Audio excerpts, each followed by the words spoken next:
Assalamualaikum warahmatullahi wabarakatuh. Selamat pagi semuanya. Perkenalkan, kami dari kelompok 11. Kami hari ini akan membahas mengenai seputar ilmu negara, dasar-dasar dari ilmu negara saja.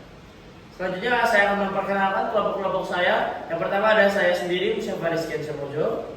Ada saya Dina Livia Rahmayanti, saya Devi Lestari, Saya Muhammad Nurullah, saya Lala Syedi. Seperti yang bisa dilihat itu NPM kami. Terima kasih. Oke, yang pertama-tama kami akan membahas mengenai pengantar ilmu negara.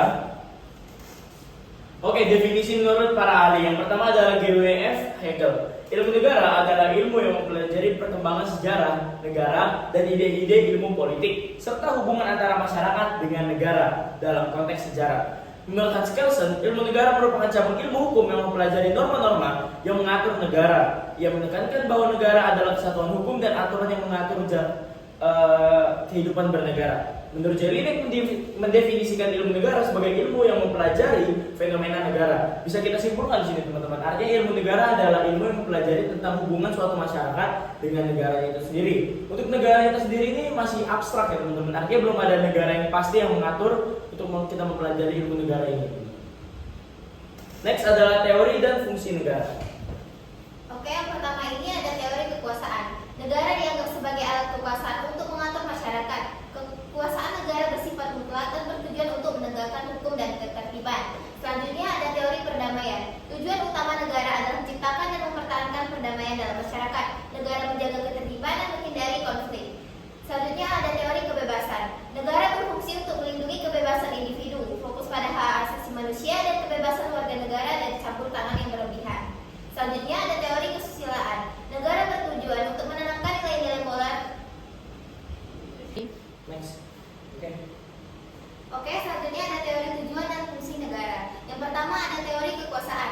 Negara dianggap sebagai alat kekuasaan untuk mengatur masyarakat. Kekuasaan negara bersifat mutlak dan bertujuan untuk menegakkan hukum dan ketertiban. Selanjutnya ada teori perdamaian. Tujuan utama negara adalah menciptakan dan mempertahankan perdamaian dalam masyarakat. Negara menjaga ketertiban dan menghindari konflik. Selanjutnya ada teori kebebasan. Negara berfungsi untuk melindungi kebebasan individu, fokus pada hak asasi manusia dan kebebasan warga negara dari campur tangan yang berlebihan. Selanjutnya ada teori kesusilaan. Negara bertujuan untuk menanamkan nilai-nilai moral dan kesusilaan masyarakat, mempromosikan perilaku etis dan mencegah tindakan yang merusak moralitas. Selanjutnya ada teori negara kesejahteraan. Negara harus aktif dalam menciptakan kesejahteraan sosial dan ekonomi bagi warganya. Negara memberikan pelayanan publik seperti kesehatan dan pendidikan. Yang terakhir ada teori kebahagiaan. Negara bertujuan untuk mencapai kebahagiaan terbesar bagi sebagian besar masyarakat. Kebijakan negara difokuskan untuk meningkatkan kualitas hidup. Selanjutnya adalah teori-teori hakikat negara yang akan dibacakan oleh Kansa. Oke, di sini saya akan menjelaskan tentang teori hakikat negara pada zaman Yunani kuno. Nah, masa di zaman Yunani kuno ini, negara dikenal dengan istilah polis, yaitu dapat kita tinjau dari sudut pandang artinya suatu negara kota atau city state dengan segala sifat khususnya, seperti misalnya demokrasi secara langsung. Nah, dari sinilah mungkin timbulnya pengertian apa itu politik dan apa itu ilmu politik. Nah, setelah ini ada teori hakikat zaman Romawi. Negara ini dikenal sebagai empiri, empirio, dan empirium dengan wilayah yang sudah sangat cukup luas atau konsisten dan menekankan pada segi pemerintahan. Negara menjadi semacam milik suatu dinasti seperti bangsa dengan keturunan. Hal ini terus berkembang hingga zaman modern dengan istilah kerajaan, kekaisaran, kesultanan, ataupun kesunanan. Setelah itu ada teori hakikat pada zaman abad pertengahan. Di sini saya menjelaskan secara teori, yaitu ada menurut Thomas Aquino dan Augustinus. Menurut teori Thomas Aquino, teori ini merupakan perkembangan dari teori Augustinus, di mana Thomas menyatakan bahwasanya kedudukan raja dan bos itu memiliki tingkat yang sama atau derajat yang sama, yaitu seperti membentuk teori dua pedang. Dalam teori ini, keduanya itu dianggap wakil Tuhan, namun memiliki tugas yang berbeda. Raja bertanggung jawab dalam urusan keduniaan, sementara paus memimpin di akhirat. Sedangkan menurut teori Augustinus, teori ini bersifat agamais dikarenakan menggunakan paham agama Kristen dalam suatu hakikat negara. Agustinus mengemukakan ide bahwasanya semua kekuasaan di duniawi harus tunduk kepada kedaulatan ilahi. Pada masa inilah adanya agama Kristen yang muncul di dunia hingga terjaga kepercayaannya sampai saat ini, terbukti dengan adanya pemeluk agamanya dan tempat ibadah yang layak. Setelah itu ada teori hakikat zaman modern.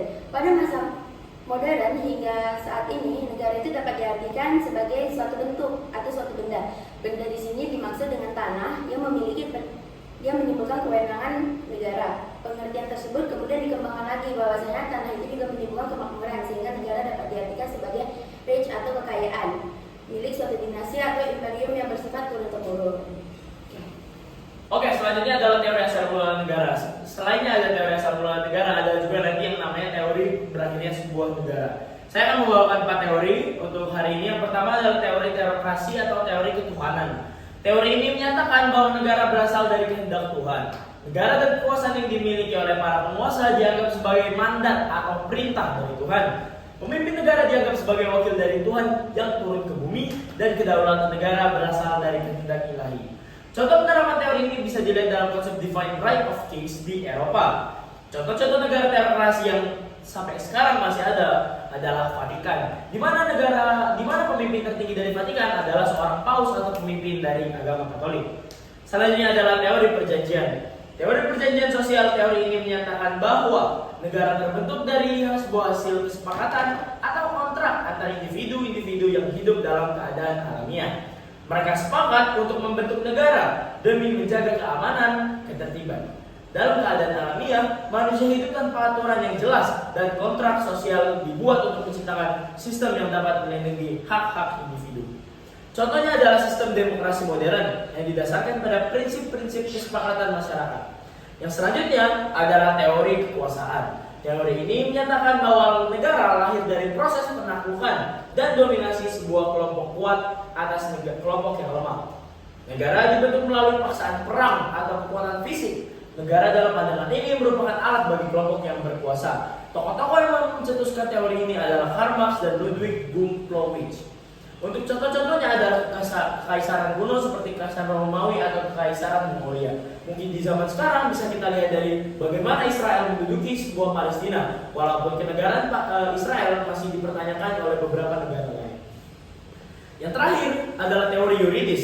Teori yuridis tentang asal mula negara menekankan bahwa negara terbentuk melalui proses hukum yang sah dan formal. Negara dianggap suatu kesatuan hukum yang terorganisir, dan kekuasaan negara muncul dari aturan atau ketentuan hukum yang berlaku. Dalam teori ini, negara tidak muncul secara alami atau melalui kekuatan fisik, tetapi melalui suatu kontrak atau kesepakatan formal yang dimiliki dan memiliki dasar hukum.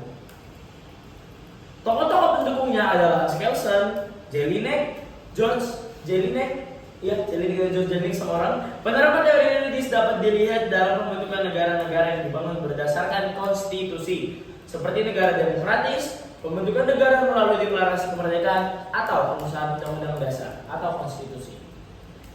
Oke, selanjutnya ada bentuk negara. Nah, di bentuk negara itu ada tipe negara. Yang pertama adalah negara kesatuan, yang itu memiliki pemerintahan pusat dengan kekuasaan yang dominan. Contohnya Indonesia, Jepang, dan Inggris. Selanjutnya ada negara federal, yaitu memiliki pemerintahan pusat yang pemerintah daerahnya otonom. Contohnya Amerika Serikat, Jerman, dan Australia.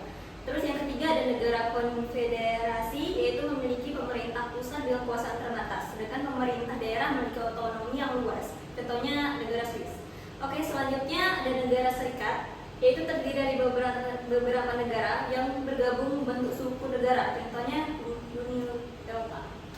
Oke, selanjutnya ada bentuk negara. Bentuk negara itu ada 3. Yang pertama ada monarki, yaitu negara yang dipimpin oleh seorang raja atau ratu sebagai kepala negara seperti Inggris, Belanda, dan Taiwan. Terus ada republik, negara yang dipimpin oleh seorang presiden sebagai kepala negara seperti Indonesia, Amerika Serikat, dan Brazil. Terus yang terakhir adalah campuran, yaitu negara yang menggabungkan unsur monarki dan republik seperti Malaysia dan Jepang. Terus selanjutnya ada bentuk kenegaraan, itu juga ada 3. Yang pertama ada kesatuan, negara dengan struktur pemerintah yang berpusat terpadu, contohnya Prancis dan Indonesia. Yang kedua ada federal, negara yang struktur pemerintah yang terdesentralisasi dengan otonomi daerah yang kuat seperti Amerika dan Australia. Ketiga ada konfederasi, yaitu negara yang pemerintahan pusat memiliki kewenangan terbatas seperti Uni Eropa, daerah memiliki otonomi dalam perbuatan kebijakan. Terus yang terakhir ada bentuk pemerintahan. Bentuk pemerintahan ada demokrasi, pemerintahan yang didasarkan kepada kedaulatan rakyat dengan memilih. Oke, selanjutnya ada bentuk pemerintahan. Bentuk pemerintahan ada 4, yaitu demokrasi, yaitu pemerintahan yang didasarkan pada kedaulatan rakyat dan pemilihan umum sebagai mekanis pengisian jabatan pemerintah. Yang kedua ada monarki, yaitu pemerintah yang dikepalai kepala raja atau ratu, di mana kekuasaan biasanya diturunkan secara turun-menurun. Yang kedua ada autokrasi, yaitu pemerintah yang berkuasa terpusat pada satu orang atau kelompok kecil dengan kontrol yang ketat terhadap masyarakat. Yang terakhir ada teokrasi, yaitu pemerintah yang didasarkan pada ajaran agama tertentu, di mana pemimpin negara adalah pemimpin agama. Oke, selanjutnya ada sistem pemerintahan. Yang pertama ada presidensial. Oke, yang terakhir ada sistem pemerintahan. Yang pertama ada presidensial, yaitu sistem pemerintahan di mana presiden memegang kekuatan dan eksekutif dan legislatif. Contohnya Amerika Serikat. Oke, yang kedua adalah parlementer, yaitu sistem pemerintahan di mana kekuasaan berada di tangan parlemen dengan perdana menteri sebagai pemimpin pemerintahan. Contohnya Inggris. Terus yang ketiga ada campuran, yaitu sistem pemerintahan yang menggabungkan unsur-unsur presidensial dan parlementer. Contohnya Indonesia. Selanjutnya ada teori unsur-unsur negara. Unsur-unsur negara ini terbagi menjadi 4. Yang pertama ada penduduk, yang kedua ada wilayah, yang ketiga ada pemerintah, dan yang keempat ada kemampuan.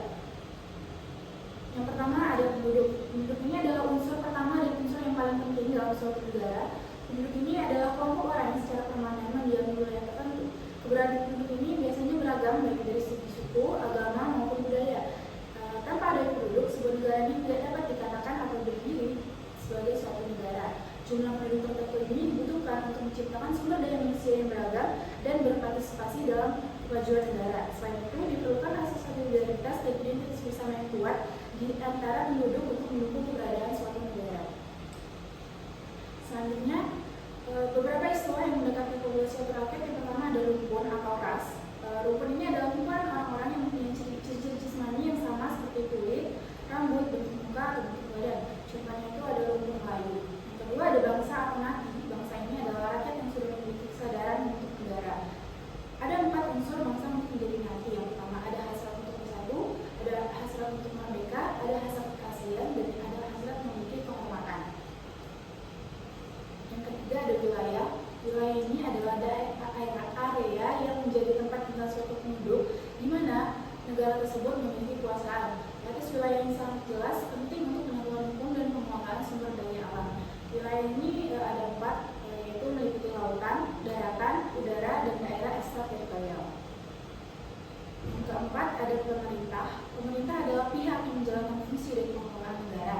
Pemerintah yang berdaulat artinya memiliki kekuasaan tertinggi untuk mengatur dan mengelola negara tanpa campur tangan negara lain. Kedaulatan ini terbagi menjadi 2, yaitu kedaulatan dalam dan kedaulatan keluar. Kedaulatan ke dalam ini adalah kekuasaan untuk mengatur urusan dalam negeri tanpa adanya campur tangan dari pihak luar. Sedangkan kedaulatan keluar ini adalah kekuasaan untuk menjalankan kerjasama dengan negara lain. Selanjutnya ada pengakuan. Pengakuan adalah unsur yang tidak wajib atau tidak mutlak ketika suatu negara itu berdiri. Tetapi pengakuan dari negara lain ini dapat memperkuat terbentuknya sebuah negara. Pengakuan itu dapat berupa de facto dan de jure. De facto ini adalah pengakuan berdasarkan kenyataan yang ada atau fakta yang sesungguhnya nyata tentang berdirinya suatu negara. Sedangkan de jure ini adalah pengakuan berdasarkan kenyataan resmi menurut hukum internasional. Selanjutnya yang terakhir ada teori lenyapnya negara. Teori lenyapnya negara ini merujuk pada berbagai pandangan dan penjelasan mengenai bagaimana dan mengapa suatu negara itu bisa mengalami kehancuran atau kehilangan keberadaannya. Ada 2 pendekatan utama dalam teori ini. Yang pertama ada teori subjektif dan objektif. Teori subjektif ini menekankan bahwa berakhirnya suatu negara itu dipengaruhi oleh faktor-faktor internal yang bersifat sosial. Faktor ini mencakup pandangan bahwa identitas, kesadaran, dan keinginan masyarakat itu berperan penting dalam keberlangsungan atau kehancuran suatu negara. Yang kedua ada teori objektif. Teori objektif ini berfokus pada faktor-faktor eksternal dan struktural yang menyebabkan berakhirnya suatu negara. Teori objektif ini mencakup faktor aspek-aspek yang lebih konkret seperti geopolitik, ekonomi, dan lingkungan. Teori subjektif ini meliputi yang pertama ada teori organis yang melihat negara sebagai organisme yang akan tumbuh, berkembang, dan akhirnya mati. Teori ini mirip dengan siklus hidup manusia dan dari kelahiran anak, dewasa, dan tua. Contoh negaranya seperti Babilonia, Persia, dan Roma yang naik turun dalam kekuatan faktor sosial yang pada akhirnya mereka itu lenyap. Yang kedua ada teori anarkis. Teori anarkis ini adalah negara yang suatu bentuk tatanan susunannya tidak cocok bagi masyarakat modern. Mereka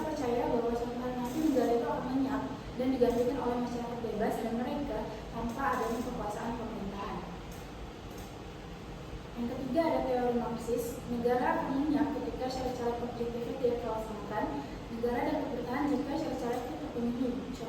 Contoh teori objektif ini adalah faktor alam seperti gempa bumi, tsunami, atau seismografi yang membuat suatu wilayah dan negara itu menghilang. Yang keempat, ada teori mati tuan negara.